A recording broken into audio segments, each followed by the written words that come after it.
Kisah kelahiran Nabi Muhammad Shallallahu Alaihi Wasallam. Mekah yang semula hanya ditinggali oleh Hajar dan Nabi Ismail, seiring dengan berjalannya waktu, berubah menjadi sebuah negeri yang besar. Berkat doa Nabi Ibrahim, negeri itu sungguh mendapatkan berkah dari Allah. Masyarakatnya hidup dalam kecukupan dan sejahtera.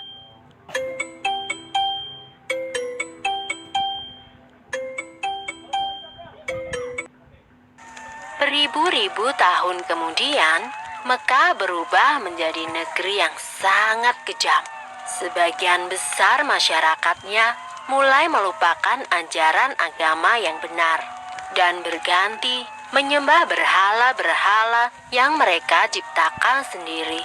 Di antaranya adalah Saman, Watan, Nusyun, dan masih banyak lainnya.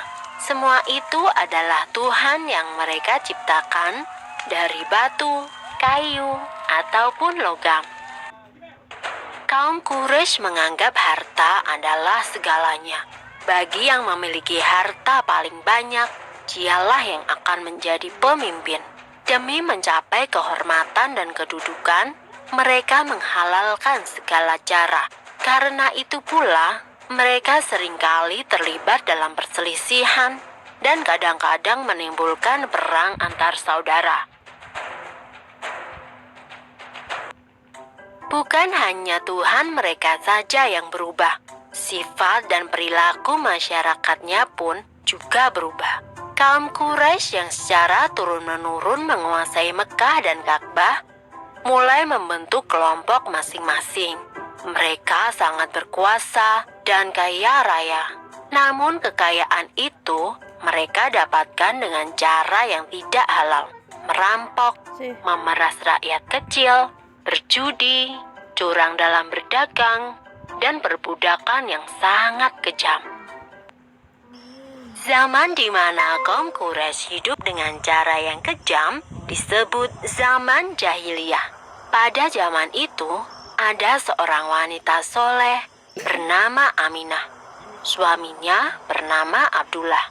Pada saat Aminah mengandung, sang suami jatuh sakit dan akhirnya pun meninggal dunia. Aminah merasa sangat sedih karena harus hidup sendirian. Pada suatu malam, ia bermimpi melihat bulan jatuh ke pangkuannya.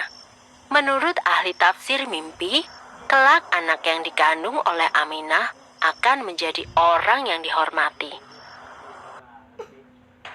Mekah dan Ka'bah semakin ramai dan berkembang. Orang dari segala penjuru selalu berkunjung ke Mekah untuk beribadah dan juga berdagang. Kemajuan Mekah membuat Abraha, seorang gubernur di Yaman, merasa kesal. Ia telah membuat rumah ibadah yang jauh lebih besar dan lebih megah daripada Ka'bah. Namun, tidak ada satupun orang yang mau beribadah ke Yaman. Abraha lalu memerintahkan agar semua pasukannya bersiap-siap. Mereka akan menyerang Mekah dan menghancurkan Ka'bah.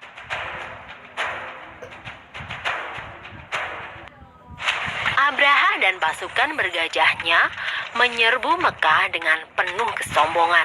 Ketika ia akan menghancurkan Ka'bah, tiba-tiba datang ribuan burung ababil. Burung-burung itu membawa batu-batu berapi dari neraka. Kemudian, batu-batu itu dilemparkan ke arah pasukan gajah Abraha.